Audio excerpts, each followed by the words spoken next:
श्री विष्णु मोहिनी बन प्रकटे हरने जग के पाप, भक्त जनों की भावना करती उन्हें प्रताप। हरे कृष्णा। आप सभी को मोहिनी एकादशी व्रत की बहुत बहुत शुभकामनाएं। प्रिय भक्त जनों, आज मोहिनी एकादशी के इस शुभ अवसर पर जब हम सभी भगवान श्री विष्णु की महिमा का गुणगान करने एकत्रित हुए हैं, तो आइए कथा आरंभ करने से पहले उन भक्तों की अमृतमयी कथाओं का श्रवण करें जिन्होंने अपनी अटूट श्रद्धा और अटल विश्वास से भगवान को प्रसन्न किया था। उनके जीवन से हमें यह सीख मिलती है कि जब मन में सच्ची भक्ति होती है, तब भगवान स्वयं अपने भक्तों की रक्षा के लिए आगे आते हैं। इन भक्तों की अद्भुत कथाएं हमारे हृदय में भक्ति की लौ को और ज्यादा प्रज्वलित करेंगी, हमारे विश्वास को दृढ़ करेंगी और मोहिनी एकादशी व्रत के प्रति हमारी श्रद्धा को और गहरा करेंगी। तो आइए भगवान की कृपा से हम सभी इन अद्भुत कथाओं को सुने और अपने हृदय में भगवान के प्रति समर्पण को और अधिक विस्तार दें। एक नाथ जी महाराज उच्च कोटि के संत थे। एक बार पितृपक्ष के दिनों में एक नाथ जी महाराज के घर पर ब्राह्मणों के लिए भोजन पक रहा था। तभी उस समय कुछ गरीब भिक्षुक वहां से गुजरे। उन्हें बनते हुए पकवानों की बड़ी अच्छी खुशबू आई। तब वे आपस में बात करने लगे कि आज तो श्राद्ध है, अच्छा भोजन मिलेगा।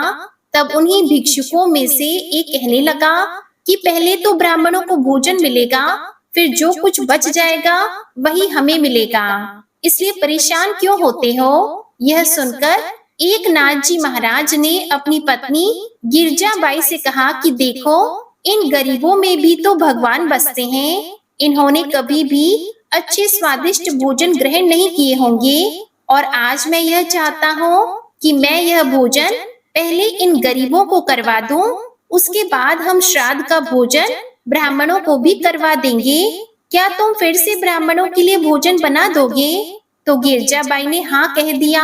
अब तो एक नाथ जी महाराज ने बड़ी ही श्रद्धा से, बड़े प्रसन्न मन से वह भोजन उन गरीबों को करवा दिया। इसके बाद गिरजाबाई फिर से नहा धोकर चौका साफ करके ब्राह्मणों के लिए भोजन तैयार करने में जुट गई। लेकिन तब तक पूरे गांव में यह बात फैल चुकी थी कि आज एक नाथ ने ब्राह्मणों के लिए बना भोजन किसी और को खिला दिया।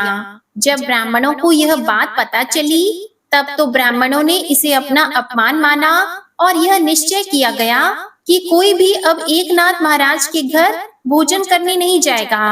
ब्राह्मणों को तो अपने इस अपमान से बड़ा क्रोध आ ही रहा था। उन्होंने 2 लठदारी हट्टे कट्टे ब्राह्मण एक नाथ के घर पर खड़े कर दिए ताकि एक नाथ महाराज जी के घर कोई भोजन करने ना जा सके। जब भोजन तैयार हो गया, तब एक नाथ महाराज जी को पता चला कि कोई भी ब्राह्मण उनके घर भोजन करने नहीं आएगा।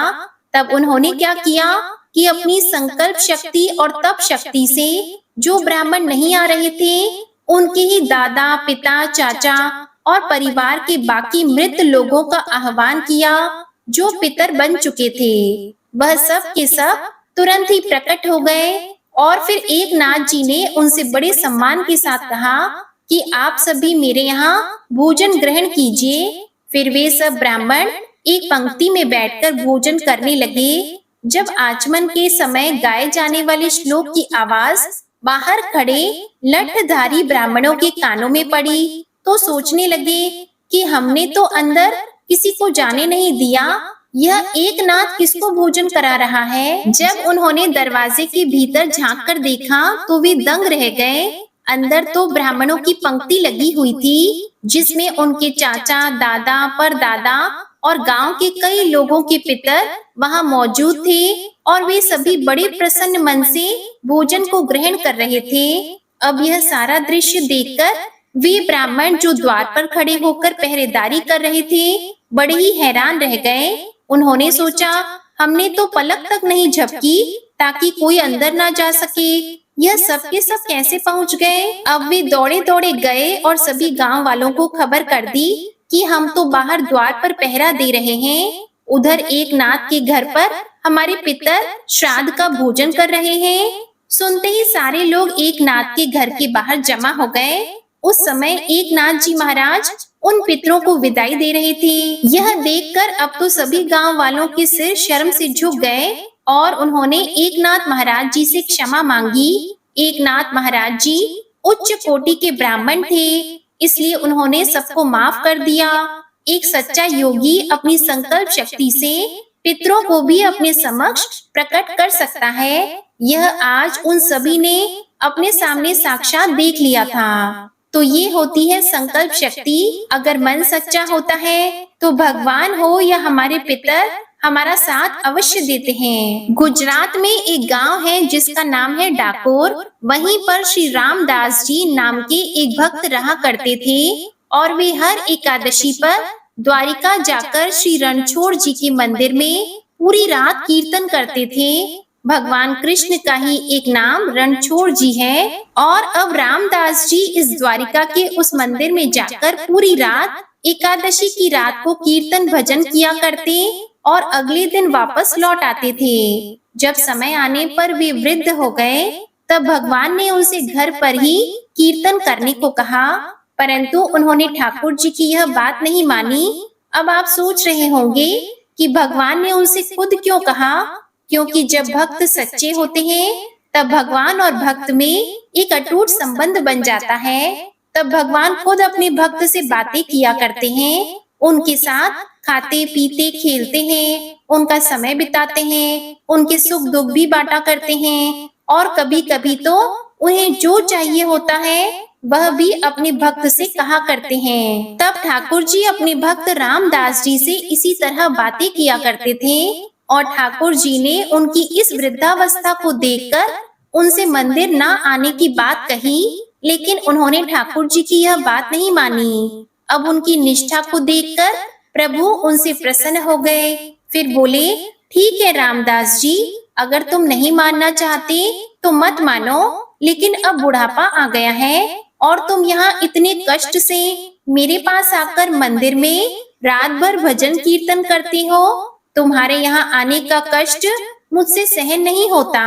एक काम करो, तुम मुझे अपने घर पर ही लेकर चलो। ठाकुर जी ने कहा, अब की बार आना तो गाड़ी लेकर आना, मैं तुम्हारे साथ चलूंगा। तब रामदास जी हाथ जोड़कर बोले, प्रभु मैं तो बूढ़ा हो गया हूँ और आप तो नव किशोर हैं, मैं आपको कैसे उठा पाऊंगा। और फिर हर रात आपके मंदिर के बाहर ताला भी लग जाता है, ऐसा करना मेरे लिए कैसे संभव होगा। ठाकुर जी मुस्कुराए और बोले, मैं मंदिर के पीछे की खिड़की खोल दूंगा, बस तुम मुझे वहां से ले जाया करना। मैं तुम्हारे लिए फूल जैसा हल्का हो जाऊंगा, बस तुम अगली बार गाड़ी लेकर जरूर आना और मैं तुम्हारे साथ चलूंगा। अगली बार एकादशी आने पर रामदास जी ठाकुर जी को ले जाने के लिए बैलगाड़ी लेकर आए। सभी लोग देख रहे थे कि यह तो हर बार पैदल और नंगे पैर आते थे, लेकिन इस बार वे गाड़ी से आए हैं। लोग सोचने लगे कि शायद यह बूढ़े हो गए हैं, इसलिए बैलगाड़ी से आए होंगे, परंतु भक्त और भगवान के बीच के वार्तालाप को भला अन्य साधारण व्यक्ति कैसे जान सकते थे। अब रामदास जी मंदिर के पीछे गए, जहाँ ठाकुर जी ने पहले से ही खिड़की खोल रखी थी। ठाकुर जी ने अपना पूरा श्रृंगार और गहने भी धारण कर रखे थे। अब उन्होंने रामदास जी से कहा, रामदास मुझे अपने साथ लेकर चलो। तब रामदास जी ने कहा कि प्रभु पहले आप यह सारे गहने उतार कर रख लीजिए, यह सब आपके पुजारियों के काम आ जाएगा और मुझे तो वैसे भी आपको ले जाने में बहुत डर लग रहा है। कृपया आप अपने आभूषण तो यहीं छोड़ दीजिए, यह बहुत कीमती है। भगवान ने अपने भक्त के कहने पर सारे आभूषण उतारकर मंदिर में फैला दिए। इसके बाद उन्होंने कहा, अब मुझे अपनी गोदी में ले लो। अब तो ठाकुर जी फूल जैसे हल्के हो गए।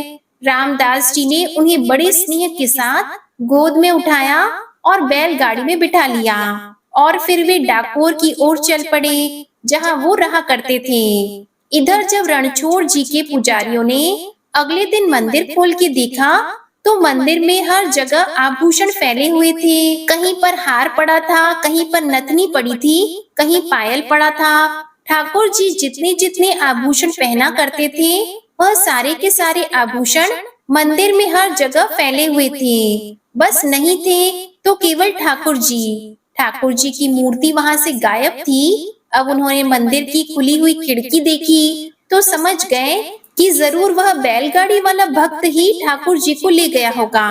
अब तो सभी पुजारी घोड़ों पर सवार होकर और भाला बर्छी लेकर ठाकुर जी को ढूंढने निकल पड़े। आखिरकार थोड़ी दूर जाने पर उन्होंने रामदास जी को ढूंढ लिया और वे उनका पीछा करने लगे। अब रामदास जी ने ठाकुर जी से कहा, जो कि उनकी बैलगाड़ी पर उनके साथ सवार थे, प्रभु यह तो हमारा पीछा कर रहे हैं, अब हम क्या करें? पास में ही एक तालाब था। ठाकुर जी ने रामदास जी से कहा कि मुझे इस तालाब में छुपा दो। रामदास जी ने ठाकुर जी को तालाब में छुपा दिया। अब ठाकुर जी के पुजारी उन्हें ढूंढते हुए रामदास जी के पास आए और उनसे ठाकुर जी के बारे में पूछने लगे। जब रामदास जी ने कुछ नहीं बताया तो वे उन्हें भालों से मारने लगे। इधर ठाकुर जी को ढूंढते ढूंढते जब पुजारियों की नजर तालाब की तरफ पड़ी तो वहां से उन्हें खून बहता हुआ दिखाई दिया। वे सभी भागते हुए तालाब की ओर गए। उन्होंने देखा कि ठाकुर जी जल में खड़े थे और उनके शरीर पर भालों के घाव थे जिनसे खून निकल रहा था। पुजारियों ने ठाकुर जी से वापस चलने को कहा तो ठाकुर जी ने उनसे कहा कि तुम जैसे निर्दयी लोगों के साथ मैं वापस नहीं चलूंगा, मैं तो रामदास जी के साथ ही जाऊंगा। पुजारियों ने ठाकुर जी से कहा, प्रभु आपकी वजह से जो धन राशि मिलती है उसी से तो हमारा जीवन चलता है। ठाकुर जी ने उत्तर दिया, बस धन की ही बात है ना, रामदास जी तुम सबको मेरे वजन के बराबर सोना दे देंगे। सारे पुजारी यह सुनकर खुश हो गए और इस प्रस्ताव पर राजी हो गए। यह सुनकर अब रामदास जी प्रभु से कहने लगे, प्रभु एक तो आपने मुझे वैसे ही पिटवाया और अब कह रहे हो कि मैं इन्हें सोना दे दूं। अरे मेरे पास सोना कहाँ है, मैं तो बहुत ही गरीब हूँ। तब प्रभु ने सबको डाकोर चलने को कहा। रामदास जी आगे आगे ठाकुर जी को बैलगाड़ी में लेकर चले और ठाकुर जी के पुजारी अपने घोड़ों पर उनके पीछे पीछे चल रहे थे। डाकोर पहुंचने के बाद ठाकुर जी ने रामदास जी से कहा कि अब एक तराजू लेकर आओ और उसके एक तरफ सारा सोना रख दो और तराजू की दूसरी तरफ स्वयं ठाकुर जी खुद बैठ गए। तब रामदास जी ने कहा, प्रभु हमारे पास तो सोना है ही नहीं। ठाकुर जी ने कहा, तुम्हारी पत्नी की एक छोटी पतली सी नथ सोने की है ना, उसे लेकर आओ, मैं उसी में तुल जाऊंगा। अब जैसे ही रामदास जी ने वह सोने की नथ तराजू के दूसरे पलड़े में रखी तो वह भारी हो गया। अब ठाकुर जी ने अपने पुजारियों से कहा कि सोना तो मेरे वजन से बहुत ज्यादा है, लेकिन रामदास जी उदार हैं, तुम यह सारा सोना लेकर चले जाओ। पुजारियों ने देखा तो उनसे कहा, प्रभु आप हमारे साथ ऐसा मत कीजिए। ठाकुर जी ने उत्तर दिया, मैं रामदास जी को छोड़कर कहीं नहीं जाने वाला हूँ। तब प्रभु ने अपना दूसरा स्वरूप प्रकट किया और अपने पुजारियों को साथ ले जाने के लिए दे दिया। अब श्री रणछोड़ जी रामदास जी के घर में ही विराजे। तो ऐसे होते हैं भक्त और भगवान के संबंध। जब भक्त सच्ची मन से ठाकुर जी को ही अपना सब कुछ मान लेता है तो भगवान जाने क्या क्या कर बैठते हैं। जैसे ठाकुर जी ने अपने भक्त के शरीर पर पड़ी चोट को अपने ऊपर ले लिया। रामदास जी भगवान को एक डाकू की तरह लूट कर लाए थे, इसलिए उनके गांव का नाम डाकोर पड़ा। और आज श्री रणछोड़ भगवान को इस घटना की याद में पट्टी भी बांधी जाती है। सभी मिलकर प्रेम से बोलिए, श्री रणछोड़ भगवान की जय। हस्तिनापुर के आकाश में आज दिव्य नाद हो रहा है। महाराज युधिष्ठिर राजसभा में प्रभु श्री कृष्ण के स्वागत को आतुर हैं। तभी प्रभु श्री कृष्ण का रथ स्वर्णमय आभा से मंडित होकर सभा के द्वार पर आकर रुकता है। रथ के पहिए पृथ्वी को चूमते हैं और प्रभु के चरणों के स्पर्श से समस्त सभा पवित्र हो जाती है। युधिष्ठिर महाराज अत्यंत श्रद्धा से पूछते हैं, हे श्री कृष्ण अब कृपया मोहिनी एकादशी की महिमा सुनाने की कृपा करें। तब श्री कृष्ण कहते हैं, राजन यह व्रत मोह को हरने वाला, पापों को जलाने वाला और पुण्य फल देने वाला है। आइए इससे पहले कि कथा शुरू हो, प्रिय भक्त जनों, हम सभी प्रभु श्री कृष्ण से प्रार्थना करें, हे विश्वपालक हमारी त्रुटियों को क्षमा करें हमारे व्रत को स्वीकार करें, हमें अपने स्नेह बंधन में बांध लें और भक्ति के मार्ग पर अग्रसर करें। हम सभी के हृदय को पवित्र कर हमें अपने धाम तक ले चलें। एक समय धर्मराज युधिष्ठिर ने श्रद्धा पूर्वक भगवान श्री कृष्ण से कहा, हे मधुसूदन, वैशाख महीने के शुक्ल पक्ष की एकादशी का क्या नाम है और उसके उपवास को करने का क्या विधान है? कृपा कर यह सब मुझे विस्तार पूर्वक बताइए। तब भगवान श्री कृष्ण कहने लगे, हे धर्मराज, मैं इस विषय में एक पौराणिक कथा सुनाता हूँ, जिसे एक समय महर्षि वशिष्ठ जी ने श्री रामचंद्र जी से कहा था। उसे अब मैं तुमसे कहता हूँ, ध्यान पूर्वक सुनो। एक बार की बात है, भगवान श्री राम ने महर्षि वशिष्ठ से कहा, हे गुरु श्रेष्ठ, मैंने जनक नंदिनी सीता जी के वियोग में बहुत कष्ट भोगे हैं, इसलिए अब मेरे कष्टों का नाश भला किस प्रकार होगा? आप मुझे कोई ऐसा व्रत बताने की कृपा करें जिससे मेरे सभी पाप और कष्ट नष्ट हो जाएं। तब महर्षि वशिष्ठ ने कहा, हे श्री राम, आपने लोक कल्याण के लिए बहुत ही उत्तम प्रश्न किया है। आपकी बुद्धि अत्यंत कुशाग्र और पवित्र है। आपके नाम के स्मरण मात्र से ही मनुष्य पवित्र हो जाते हैं। आपने लोक हित में यह बड़ा ही उत्तम प्रश्न किया है। अब मैं आपको एक एकादशी व्रत का महात्म्य सुनाता हूँ। वैशाख मास के शुक्ल पक्ष की एकादशी का नाम मोहिनी एकादशी है। इस एकादशी का उपवास करने से मनुष्य के सभी पाप तथा दुख नष्ट हो जाते हैं। इस उपवास के प्रभाव से मनुष्य मोह के बंधन से मुक्त हो जाता है। इसलिए हे राम, दुखी मनुष्य को इस एकादशी का उपवास अवश्य ही करना चाहिए। इस व्रत के करने से मनुष्य के समस्त पाप नष्ट हो जाते हैं। अब आप इसकी कथा को भी श्रद्धा पूर्वक सुनिए। प्राचीन समय में सरस्वती नदी के किनारे भद्रावती नाम की एक नगरी बसी हुई थी। उसी नगरी में द्युतिमान नाम का एक राजा राज्य करता था। उसी नगरी में एक वैश्य भी रहता था, जो धन धान्य से परिपूर्ण था। उसका नाम था धनपाल। वह अत्यंत धर्मात्मा और नारायण भक्त था। उसने नगर में अनेकों भोजनालय, प्याऊ, कुएं, तालाब, धर्मशालाएं आदि बनवाए। सड़कों के किनारे आम, जामुन, केले, नीम आदि के वृक्ष लगवाए, जिससे राहगीरों को सुख मिले। उस वैश्य के 5 पुत्र थे, जिनमें सबसे बड़ा पुत्र अत्यंत पापी और दुष्ट था। वह वैश्याओं और दुष्टों की संगति किया करता था। इससे जो भी समय बच जाता, उसे वह जुआ खेलने में व्यर्थ कर दिया करता था। वह बड़ा ही अधम था और देवता, पितृ आदि किसी को भी नहीं मानता था। अपने पिता का अधिकतर धन वह बुरे कर्मों में ही उड़ाया करता था। मदिरा पान और मांस खाना उसका हर दिन का कर्म था। जब काफी समझाने बुझाने पर भी वह नहीं सुधरा, तब दुखी होकर उसके पिता, भाइयों और परिवारजनों ने उसे घर से निकाल दिया और उसकी निंदा करने लगे। घर से निकाले जाने के बाद अब वह अपने आभूषणों और वस्त्रों को बेच बेचकर अपना गुजारा करने लगा। धन नष्ट हो जाने पर वैश्याओं तथा उसके दुष्ट साथियों ने भी उसका साथ छोड़ दिया। जब वह भूख प्यास से व्यथित हो गया, तब उसने चोरी करने का विचार किया और रात में अब वह लोगों के घर में चोरी कर करके अपना पेट पालने लगा। लेकिन एक दिन वह पकड़ा गया, किंतु सिपाहियों ने वैश्य का पुत्र जानकर उसे छोड़ दिया।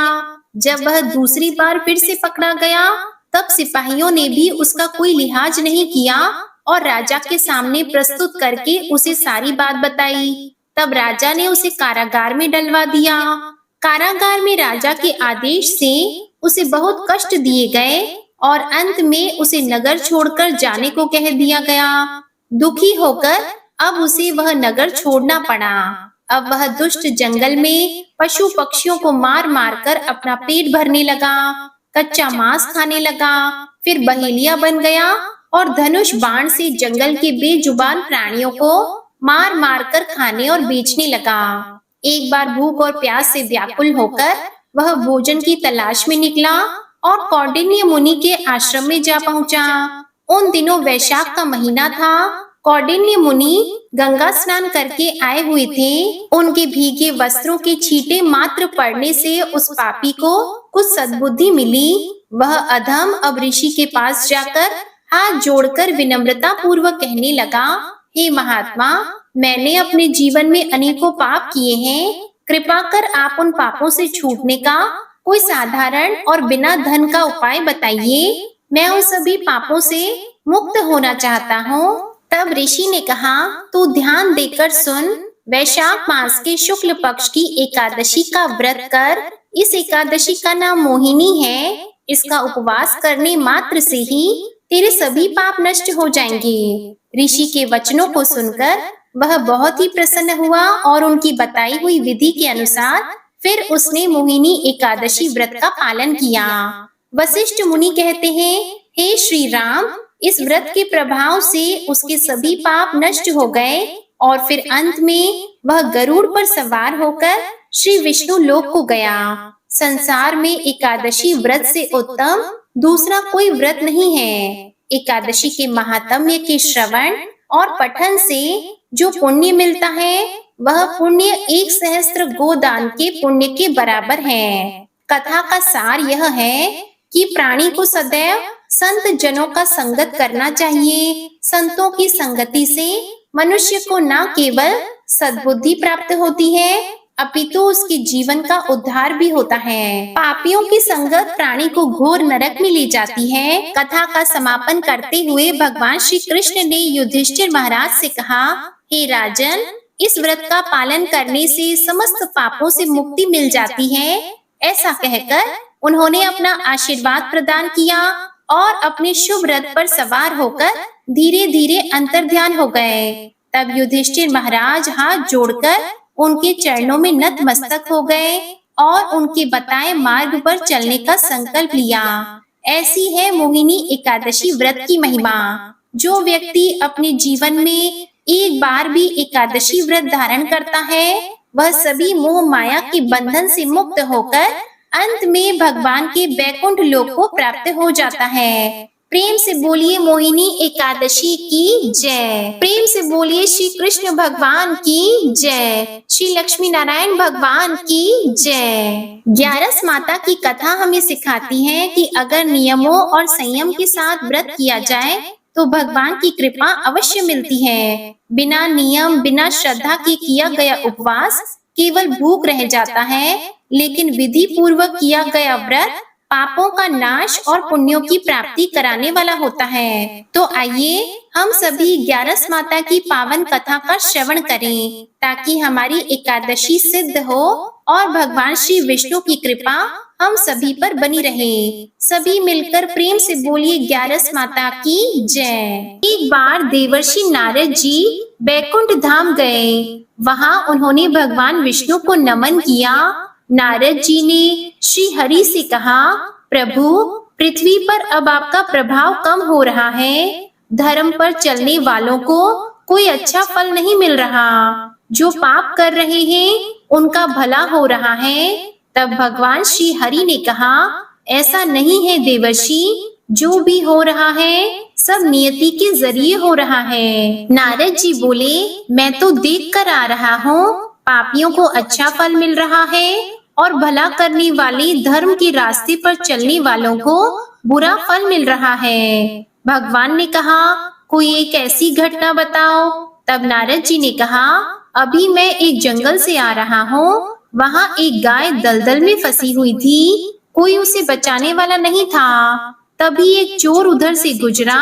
गाय को फंसा हुआ देखकर भी वह नहीं रुका। वह उस पर पैर रखकर दलदल लांग कर निकल गया। आगे जाकर चोर को सोने की मोहरों से भरी एक थैली मिली। हे प्रभु, थोड़ी देर बाद वहां से एक वृद्ध साधु गुजरा। उसने उस गाय को बचाने की पूरी कोशिश की। पूरे शरीर का जोर लगाकर उस गाय को बचा लिया, लेकिन मैंने देखा कि गाय को दलदल से निकालने के बाद वह साधु आगे आया तो एक गड्ढे में गिर गया। प्रभु बताइए, यह कौन सा न्याय है? नारद जी की बात सुनकर प्रभु बोले, यह सही ही हुआ। जो चोर गाय पर पैर रखकर भाग गया था उसकी किस्मत में तो एक खजाना था, लेकिन उसके एक पाप के कारण उसे केवल कुछ मोहरें ही मिली। वहीं उस साधु को गड्ढे में इसलिए गिरना पड़ा क्योंकि उसके भाग्य में मृत्यु लिखी थी। लेकिन गाय को बचाने के कारण उसके पुण्य बढ़ गए और उसकी मृत्यु एक छोटी सी चोट में बदल गई। इंसान के कर्म से ही उनका भाग्य तय होता है। तो हे नारद, मनुष्य को कर्म करते रहना चाहिए क्योंकि कर्म से भाग्य बदला जा सकता है। श्री हरि की बात सुनकर देवर्षि नारद मुस्कुराते हुए और प्रभु को प्रणाम करते हुए नारायण नारायण कहकर प्रभु की रचाई हुई सृष्टि की अन्य लीलाएं देखने के लिए चल पड़े। तो एक बार प्रेम से बोलिए, ओम नमो भगवते वासुदेवाय नमः। हरे कृष्णा। पार्वती पतिये हर हर महादेव। प्रिय भक्त जनों, अब आपको सुनाते हैं एकादशी माता की कथा।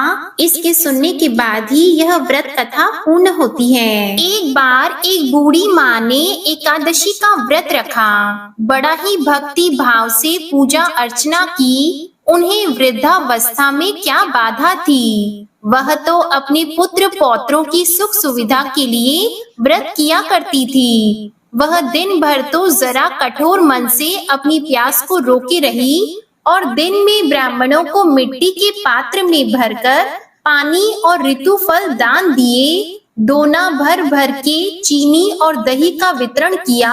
उन्हें गर्मी के कारण बहुत बेचैनी हो रही थी, इस कारण वे बहुत देर तक पानी में पड़ी रही, मुंह धोती रही। तब कहीं थोड़ा बहुत धैर्य बंध पाया। धूप तो तेज पड़ ही रही थी, इस कारण उनका मुंह बार बार सूख रहा था और बहुत बेचैनी हो रही थी। एक तो बुढ़ापा और दूसरा यह भयंकर गर्मी। वृद्धावस्था की स्थिति तो कुछ दूसरे ही प्रकार की होती है। जैसे तैसे रो धोकर दिन कट पाया।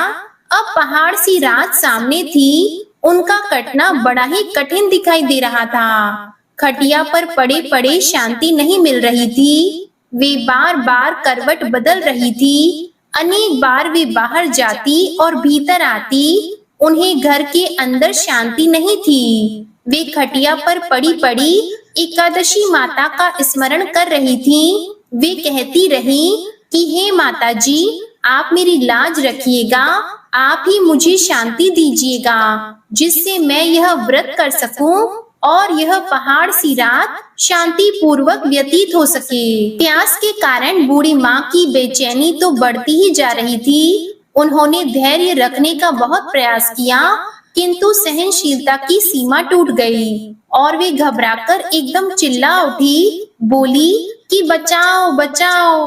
अम्मा का चिल्लाना सुनकर परिवार भर के नर नारी, बच्चे और पड़ोसी एकत्रित होकर बूढ़ी अम्मा के खटिया के समीप पहुंच गए। सबने पूछा कि अम्मा जी, आपको क्या हुआ? आप क्यों चिल्ला रही हैं? आप इस वृद्धावस्था में यह कठिन व्रत क्यों कर रही हैं?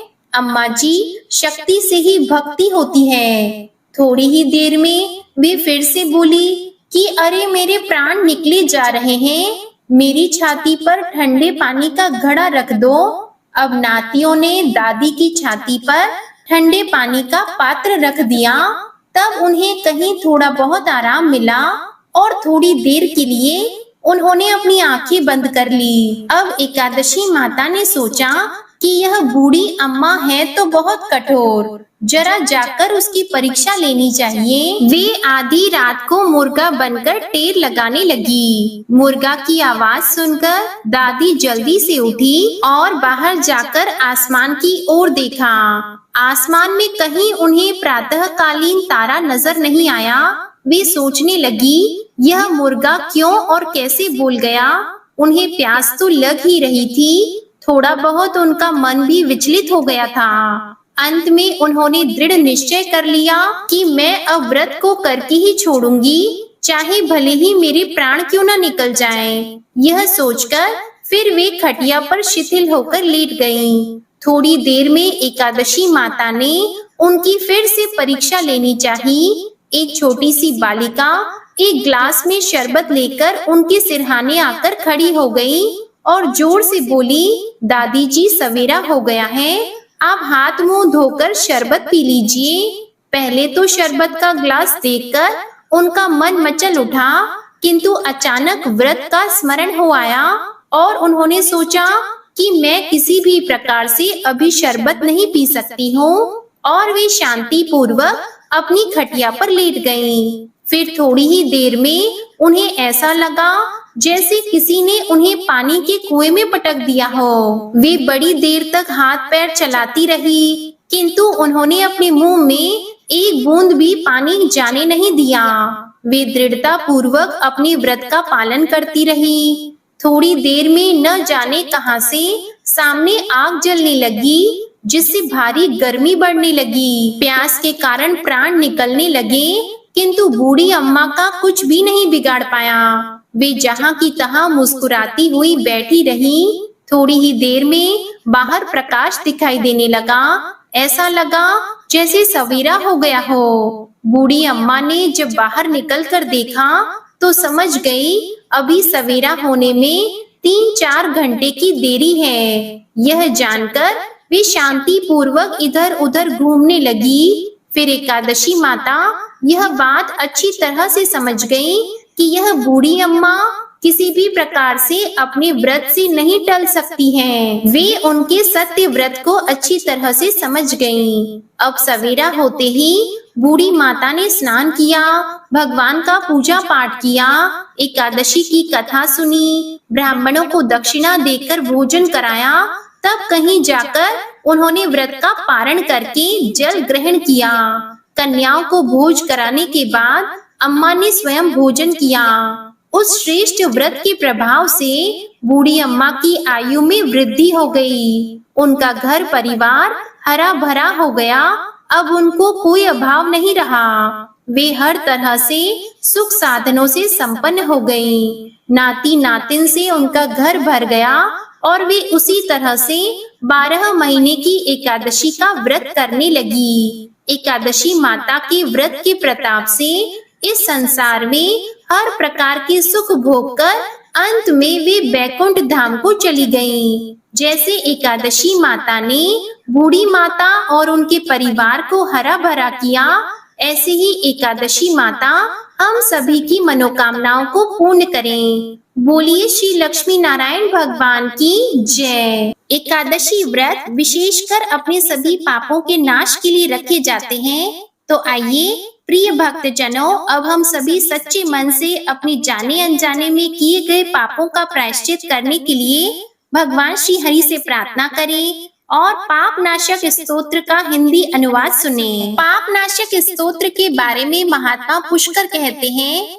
कि मनुष्य चित्त की मलिनता वश चोरी, हत्या, पर स्त्री गमन आदि विभिन्न पाप करता है, पर जब मन कुछ शुद्ध होता है तब उसे इन पापों से मुक्ति की इच्छा होती है। उस समय भगवान नारायण की दिव्य स्तुति करने से समस्त पापों का प्रायश्चित पूर्ण होता है। इसलिए इस दिव्य स्तोत्र का नाम समस्त पाप नाशक स्तोत्र है। तो आइए पूरे प्रसन्न चित्त मन से इसे श्रवण करते हैं। पुष्कर जी बोले, सर्वव्यापी विष्णु को सदा नमस्कार है। श्री हरि विष्णु को नमस्कार है। मैं अपने चित्त में स्थित सर्वव्यापी अहंकार शून्य श्री हरि को नमस्कार करता हूँ। मैं अपने मानस में विराजमान अव्यक्त अनंत और अपराजित परमेश्वर को नमस्कार करता हूँ। सबके पूजनीय, जन्म और मरण से रहित प्रभावशाली श्री विष्णु को नमस्कार है। विष्णु मेरे चित्त में निवास करते हैं। विष्णु मेरी बुद्धि में विराजमान है। विष्णु मेरे अहंकार में प्रतिष्ठित हैं और विष्णु मुझ में भी स्थित हैं। वे श्री विष्णु ही चराचर प्राणियों के कर्मों के रूप में स्थित है। उनके चिंतन से मेरे पाप का विनाश हो। जो ध्यान करने पर पापों का हरण करते हैं और भावना करने से स्वप्न में दर्शन देते हैं। इंद्र के अनुज शरणागत जनों का दुख दूर करने वाले उन पापहारी श्री विष्णु को मैं नमस्कार करता हूँ। मैं इस निराधार जगत में अज्ञान अंधकार में डूबते हुए को हाथ का सहारा देने वाले परात्पर स्वरूप श्री विष्णु के सम्मुख प्रणत होता हूँ। सर्व सर्वेश्वर प्रभु, कमल नयन परमात्मन ऋषिकेश, आपको नमस्कार है। इंद्रियों के स्वामी श्री विष्णु, आपको नमस्कार है। नरसिंह, अनंत स्वरूप गोविंद, समस्त भूत प्राणियों की सृष्टि करने वाले केशव, मेरे द्वारा जो दुर्वचन कहा गया हो अथवा पाप पूर्ण चिंतन किया गया हो, मेरे उस पाप को प्रशमन कीजिए। आपको नमस्कार है। केशव, अपने मन के वश में होकर मैंने जो न करने योग्य अत्यंत उग्र पाप पूर्ण चिंतन किया है, उसे शांत कीजिए। परमार्थ परायण ब्राह्मण प्रिय गोविंद, अपनी मर्यादा से कभी च्युत न होने वाले जगन्नाथ, जगत का भरण पोषण करने वाले देवेश्वर, मेरे पाप का विनाश कीजिए। मैंने मध्याह्न, अपराह्न, सायंकाल एवं रात्रि के समय जानते हुए अथवा अनजाने शरीर, मन एवं वाणी के द्वारा जो पाप किया हो, पुंडरीकाक्ष, ऋषिकेश, माधव, आपके इन 3 नामों के उच्चारण से मेरे वे सब पाप क्षीण हो जाएं। कमल नयन लक्ष्मीपते, इंद्रियों के स्वामी माधव, आज आप मेरे शरीर एवं वाणी द्वारा किए हुए पापों का हनन कीजिए। आज मैंने खाते, सोते, खड़े, चलते अथवा जागते हुए मन, वाणी और शरीर से जो भी नीच योनि एवं नरक की प्राप्ति कराने वाला सूक्ष्म अथवा स्थूल पाप किया हो, भगवान वासुदेव के नाम उच्चारण से वे सब विनष्ट हो जाएं। जो पर ब्रह्म, परम धाम और परम पवित्र है, उन श्री विष्णु के संकीर्तन से मेरे पाप लुप्त हो जाएं, जिसको प्राप्त होकर ज्ञानी जन पुनः लौट कर नहीं आते, जो गंध, स्पर्श आदि तन्मात्राओं से रहित हैं, श्री विष्णु का वह परम पद मेरे पापों का शमन करें। जो मनुष्य पापों का विनाश करने वाले इस स्तोत्र का पठन अथवा श्रवण करता है, वह शरीर, मन और वाणी जनित समस्त पापों से छूट जाता है और समस्त पाप ग्रहों से मुक्त होकर श्री विष्णु के परम पद को प्राप्त होता है। इसलिए किसी भी पाप के हो जाने पर इस स्तोत्र का जप करें। यह स्तोत्र पाप समूहों के प्रायश्चित के समान है। कृच्छ आदि व्रत करने वाले के लिए भी यह श्रेष्ठ है। स्तोत्र जप और व्रत रूप प्रायश्चित से संपूर्ण पाप नष्ट हो जाते हैं। इसलिए भोग और मोक्ष की सिद्धि के लिए इनका अनुष्ठान करना चाहिए। आइए अब हम सभी मिलकर प्रेम से एकादशी माता की आरती गाते हैं। ओम जय एकादशी माता, मैया जय एकादशी माता। विष्णु पूजा व्रत को धारण कर, विष्णु पूजा व्रत को धारण कर, शक्ति मुक्ति पाता। ओम जय एकादशी माता, तेरे नाम गिनाऊं देवी, भक्ति प्रदान करनी, मैया भक्ति प्रदान करनी। गण गौरव की देनी, गण गौरव की देनी, माता शास्त्रों में वरनी।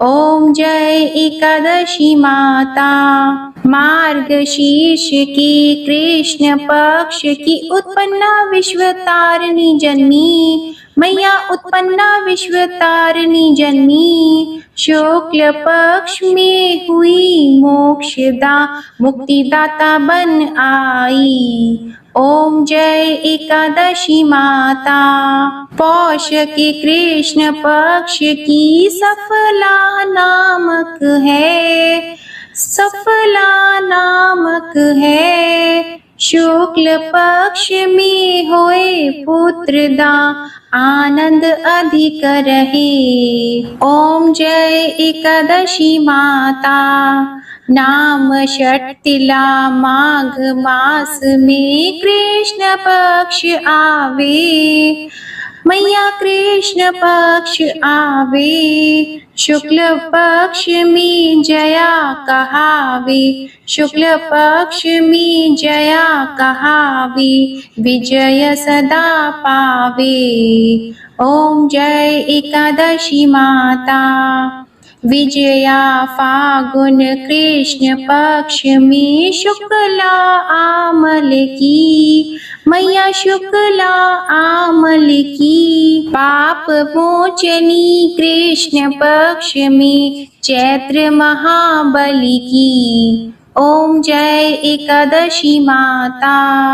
चैत्र शुक्ल में नाम कामदा धन देने वाली, मैया धन देने वाली। नाम वरूथिनी कृष्ण पक्ष में, नाम वरूथिनी कृष्ण पक्ष में, वैशाख माह वाली। ओम जय एकादशी माता। शुक्ल पक्ष में होई मोहिनी, अपराज्येष्ठ कृष्ण पक्षी।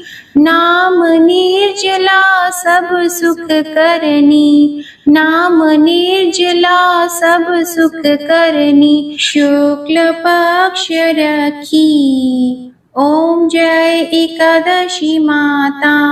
योगिनी नाम आषाढ़ में जानो, कृष्ण पक्ष करनी। देव शयनी नाम कहायो, शुक्ल पक्ष धरनी। ओम जय एकादशी माता। कामिका श्रावण मास में आवे, कृष्ण पक्ष कहिए। श्रावण शुक्ला होए पवित्रा, आनंद से रहिए। ओम जय एकादशी माता। अजा भाद्रपद कृष्ण पक्ष की परिवर्तिनी शुक्ला, इंद्रा आश्विन कृष्ण पक्ष में, इंद्र आश्विन कृष्ण पक्ष में, रत से भवसागर निकला। ओम जय एकादशी माता। पापंकुशा है शुक्ल पक्ष में, आप हरनहारी। रमा मास कार्तिक में आवे, सुखदायक भारी। ओम जय एकादशी माता। देवोत्थानी शुक्ल पक्ष की, दुख नाशक मैया, मैया दुख नाशक मैया। पावन मास में करूं विनती, पावन मास में करूं विनती, पार करो नैया। ओम जय एकादशी माता। परमा कृष्ण पक्ष में होती, जन मंगल करनी, मैया जन मंगल करनी। शुक्ल मास में होए पद्मिनी, शुक्ल मास में होए पद्मिनी, दुख दारिद्र हरनी। ओम जय एकादशी माता। जो कोई आरती एकादशी की भक्ति सहित गावे, मैया भक्ति सहित गावे। जन गुर्दिता स्वर्ग का वासा, जन गुर्दिता स्वर्ग का वासा, निश्चय वह पावे। ओम जय एकादशी माता। ओम जय एकादशी माता। ओम जय एकादशी माता।